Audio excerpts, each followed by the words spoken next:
नमस्कार आमी देवज्योति कलकाता टीवी डिजिटले आपनादेर सकलके स्वागत जानाई।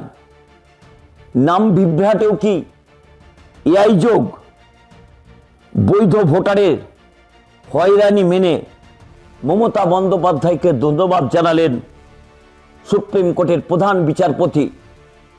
हाँ, एमनই एक घटना घटेছে आज के सुप्रीम कोर्टेर अंदरे। बहुदिन परे भारतवर्षेर इतिहासे प्रथमबार कोनो राज्येर मुख्यमंत्री तार राज्येर भोटारदेर कथा भेबे एकेबारे सुप्रीम कोर्टेर आईनजीबीर पोशाके सवाल करलेन, जा कार्यत राजनैतिक महले नतून एक जल्पना तैरी करेছে। सवाल करते गिये राज्येर मुख्यमंत्री ममता बंदोपाध्याय अभियोग करें एआई दिए शुधुमात्र नामेर पदवी भूल थाकलेई तादेर शुनानिते डाका होच्छे। ममता बंदोपाध्याय उदाहरणस्वरूप सेखाने तुले धरेन बियेर परे महिलादेर सारनेम परिवर्तन हय अर्थात पदवी परिवर्तन हय, सेखानेও किन्तु एआई तादेर शुनानिते डाकছে।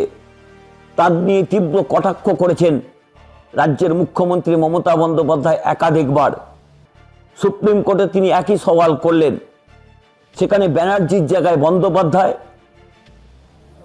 বোসের জায়গায় বসু, এই রকম বেশ কিছু উদাহরণ রাজ্যের মুখ্যমন্ত্রী তুলে ধরেছেন। তাতে মমতা বন্দ্যোপাধ্যায়কে সাধুবাদ জানিয়েছেন সুপ্রিম কোর্টের প্রধান বিচারপতি। সেখানে শুধু বলছেন যে এই পদবিতে যে পরিবর্তন এসেছে সেখানে এআই কিন্তু তাদের চিহ্নিতকরণ করছেন। প্রায় 50 লক্ষ মানুষকে এইভাবেই শুনানিতে ডাকা হয়েছে, অর্থাৎ যে শুনানিতে নতুন করে ডাকা হয়েছে সেখানে 50% শুধুমাত্র পদবীর গণ্ডগোলে তাদের ডাকা হয়েছে। বৈধ ভোটারের সারনেমের পরিবর্তন নিয়ে যে অভিযোগ মমতা বন্দ্যোপাধ্যায় আজকে আদালতে তুলেছেন তাকেই সাধুবাদ জানিয়েছেন এবং ধন্যবাদ জানিয়েছেন সুপ্রিম কোর্টের প্রধান বিচারপতি। অর্থাৎ মমতা বন্দ্যোপাধ্যায় আজকে মুখ্যমন্ত্রী প্রশাসনিক প্রধান হয়ে যেভাবে সর্বোচ্চ আদালতে সওয়াল করলেন তা কিন্তু অত্যন্ত রাজনৈতিকভাবে নজিরবিহীন।